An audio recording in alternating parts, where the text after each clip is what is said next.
नियोजन तर केलेलं आहे। भाज्या किती प्रकारच्या आहेत आपल्या? वर्षाला जसे 365 दिवस आहे तसे आमच्या मावळ बांधवांच्या आमच्या महिला भगिनींनी माझ्या आलेल्या सर्व मराठा बांधवांसाठी आणि मनोज जरांगे पाटलांच्या लढवयांसाठी 365 प्रकारच्या सगळ्या प्रकारच्या भाज्या दिवसा गणित भाजी आता आमच्या वडगाव मावळच्या बेगडे लॉन्स या ठिकाणी सगळ्या महिला भगिनींनी माझ्या पाठवलेल्या आहेत। बरोबर आहे दादा। पाटलाची जी तळमळ आहे चालू, आपण सध्या आलेलो वडगाव मावळ या ठिकाणी आपल्या मराठा बांधवांनी आपल्या जरांगे पाटीलच्या समर्थनासाठी जे मराठा समाज येणार आहे त्यांच्या जेवणाची सोय या ठिकाणी केलेली आहे। तर पाटील कशा प्रकारे नियोजन केलं आपण आणि भाज्या किती आहेत आणि कुठून आल्यात, म्हणजे कशा प्रकारे दिलेले आहेत, गावातून आल्यात की कशा प्रकारे आले ते थोडक्यात माहिती।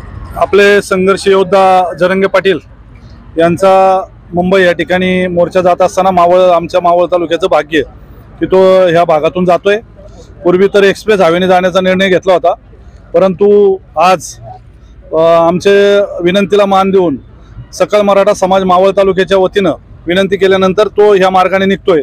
आम्हाला ते भाग्य लाभलं की जशी पंढरपूरला वारी जाती ज्ञानोबा तुकोबारायांची, तशी ही मराठ्यांची वारी निघालेली आहे मुंबईला आणि ती चाललेली आहे आरक्षणासाठी।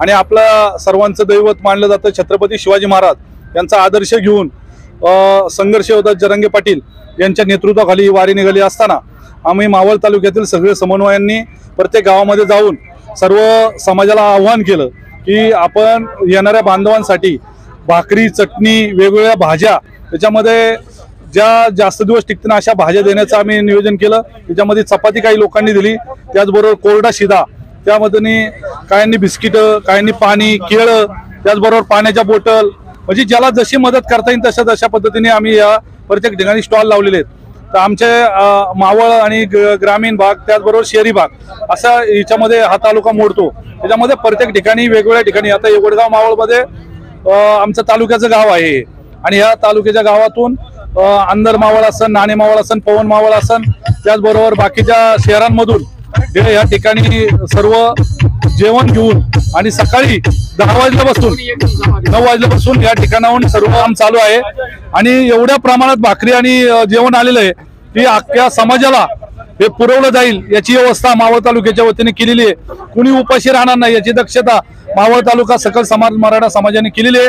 आमचे सर्व समन्वयक याच्यामध्ये मोठ्या संख्येने सहभागी झालेले आहेत। स्वयंस्फूर्तीने स्वयंसेवक म्हणून अनेक कार्यकर्ते भाग घेतात, कुणी तन मन धनाने सगळ्यांनी मदत केलेली आहे आणि एवढं मोठं काम या ठिकाणी होतंय। वडगाव मावळला येणारा आम्हालाही आनंद वाटतोय की अनेक लोक परभणी, बीड, म्हणजे संपूर्ण महाराष्ट्रातून लोक येतात आणि आम्हाला सांगतात की एवढी मोठी सोय प्रत्येक ठिकाणी केली गेलेली आहे, तर आम्ही कुठेतरी कमी पडू नये मावळ तालुका। म्हणून आमच्या सर्व मावळ तालुक्यातल्या विशेषतः महिला भगिनींना विशेष आभार मानले पाहिजे। सकाळी लवकर उठून सगळे त्यांनी चटणी, चपाती, भाकरी केलेल्या आहेत आणि त्या आपल्या आपल्या गावातील कारभारी असतील, कुणी मंडळाचे कार्यकर्ते असतील त्यांच्याकडे पाठवण्याचं काम केलेलं आहे आणि अनेक मंडळाचे स्वयंसेवक पण त्या ठिकाणी भाग घेतात। आमचे ह्या नगरीचे नगरसेवक दिनेश भाऊ ढोरे, बाकीचे म्हणजे आम्ही गणेश भाऊ इथले बेगडे लॉनचे मालक यांनी म्हणजे सगळे समन्वयक आम्ही सर्व एकत्र येऊन काम करतोय। काही लोकांना बोलता येत नाही, परंतु सगळे लोक कामामध्ये व्यस्त आहेत, फक्त ही सेवा करायची आहे आणि या सेवेचा कुठलं हे नाही, फक्त मराठा समाजाला आरक्षण भेटावं या दृष्टीने हा प्रयत्न आहे। आमचा संपूर्ण पाठिंबा मनोज जरांगे पाटील यांना आहे आणि तो भविष्य काळामध्ये ही राहील। आम्ही या ठिकाणी थोड्याच दिवसामध्ये म्हणजे समाजातल्या आपल्या सगळेच बांधव मावळमधून सुद्धा पाठिंबा व्यक्त करण्यासाठी मुंबईला सगळे इथलं कार्यक्रम संपल्यानंतर आम्ही सुद्धा बरोबर येणार आहे आणि एवढा मोठा समाज जाणार आहे की आणि ओबीसी समाजाचा सुद्धा काही लोकांनी आपल्याला पाठिंबा व्यक्त केलेला आहे। आम्हाला कुणबी दाखले भेटावेत यासाठी मनोज जरांगे पाटलांनी ज्यांनी जो प्रयत्न चालवलेला आहे, आज शासन वेळ काढूपणा करतंय, परंतु त्यांना आरक्षण देणं भागच पडणार आहे, कारण मराठा खडा तो सबसे बडा। एवढंच, एक मराठा